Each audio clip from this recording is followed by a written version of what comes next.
17/1/2025 এখন আমরা মাণিক্য বংশের গ্রীষ্মকালীন আবাসস্থল নীরমহল রুদ্রসাগরের মাঝে অবস্থিত।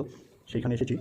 এই রুদ্রসাগরে বোটে চাপার জন্য এই হলো রয়্যাল বোট ঘাট।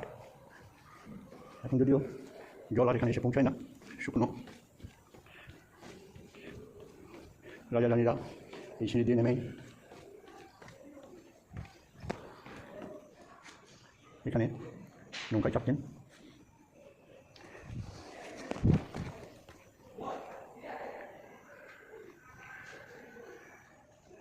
ওখান দু একটা নামার সিঁড়ি আছে। এখানে একটি গেট, এখানে আরেকটি গেট।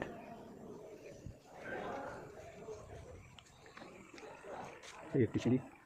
এই রুদ্রসাগর, জল অনেক নিচে নেমে গেছে।